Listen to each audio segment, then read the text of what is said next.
రాష్ట్రీయ ప్రజా కాంగ్రెస్ వారాంతపు సమావేశానికి చేసినటువంటి పార్టీ సెక్రటరీస్ అందరికీ నా ప్రత్యేక ధన్యవాదాలు. ఈరోజు ఆంధ్రప్రదేశ్ రాజకీయాలన్నీ కూడా అమరావతి చుట్టూ తిరుగుతున్నాయి. అసలు అమరావతి రాజధానిగా ఏ కమిటీ నిర్ణయం ప్రకారం అమరావతి పేరుని డిసైడ్ చేశారు? అసలు అమరావతి చుట్టూ తిరుగుతున్నటువంటి రాజకీయానికి మన అభివృద్ధికి సంబంధం ఏమైనా ఉందా? అసలు ఆంధ్రప్రదేశ్లో అనేక ప్రజా సమస్యలు పెట్టుకొని ఈరోజు అమరావతి మూలంగా ఈ రాష్ట్రం భవిష్యత్తులో ఆర్థికంగా అనేక ప్రమాదకరమైనటువంటి పరిస్థితులు ఎదుర్కొనేటటువంటి పరిస్థితులు ఉంటాయి. ఈ రాష్ట్రానికి అసలు అమరావతి సైంటిఫిక్గా ఎంతవరకు కరెక్టు? అమరావతి మూలంగా నష్టం ఎక్కువగా ఉందా, లేదు ఈ రాష్ట్రానికి ఏమైనా ఉపయోగపడేటటువంటి ఏమైనా ఉన్నాయంటే, ఒక చారిత్రక మూలాలు తీసుకున్నా అమరావతికి ఒక పెద్ద గొప్ప విజయోత్సవమైనటువంటి చరిత్ర ఏమి ఈ అమరావతికి లేదు. అందుకని అమరావతిని క్రిటిసైజ్ చేయడం కోసం లేదంటే ఇంకొకటి కాదు. ఇప్పుడు ఆంధ్రప్రదేశ్ ఉన్నటువంటి పరిస్థితులు ఏంటంటే, ఈ ఆంధ్రప్రదేశ్లో విభజిత ఆంధ్రప్రదేశ్ అనేక కష్ట నష్టాల్లో ఉంది, అనేక ఇబ్బందుల్లో ఉంది. కేంద్రం నిరంతరం విషం కక్కుతుంది. ఈ పరిస్థితుల్లో ఆంధ్రప్రదేశ్కి కావాల్సినటువంటి వాటి మీద ఒక కార్యాచరణ కావాలి. కేంద్రం నుంచి తీసుకోవాల్సినటువంటి అన్నీ కూడా తీసుకోవాలి. దాని మీద ఎంపీలు సమాయత్తం కావాలి.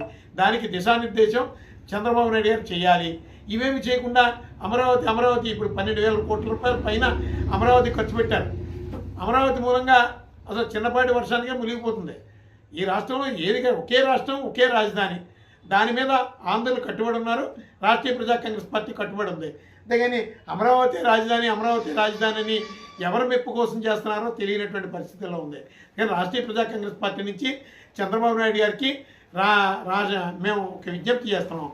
తక్షణం ఆంధ్రప్రదేశ్కి ఒక అద్భుతమైనటువంటి శాస్త్రీయపరంగా అద్భుతమైనటువంటి ఒక రాజధాని నిర్మాణానికి అర్జెంటుగా కమిటీ వేయండి, నిపుణులతో కమిటీ వేయండి.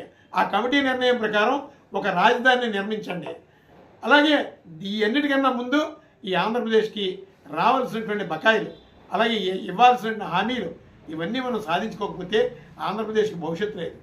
ఈరోజు డబ్బు లేదు, అప్పులు తీసుకొస్తున్నారు.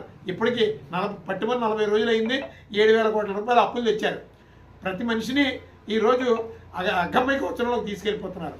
కానీ ఇక్కడ ఆంధ్రప్రదేశ్ ప్రజలకి భవిష్యత్తు ఉండాలన్నా, అలాగే భావితరాలకి భద్రత ఉండాలన్నా ఇప్పుడున్నటువంటి ఈ దోపిడీని ఆపుకోవాల్సిన అవసరం ఉంది. కేవలం రాజధానిని బూచిగా చూపించి అమరావతి పేరుతో దోపిడీ చేస్తున్నటువంటి ఈ దోపిడీని ఖచ్చితంగా ఆంధ్రులందరూ తిప్పుకొట్టాల్సిన అవసరం ఉంది. మొట్టమొదట ఆంధ్రప్రదేశ్ ఒక రాజధాని కోసం ఒక నిపుణులతో కమిటీ వేయమని రాష్ట్రీయ ప్రజా కాంగ్రెస్ పార్టీ డిమాండ్ చేస్తుంది.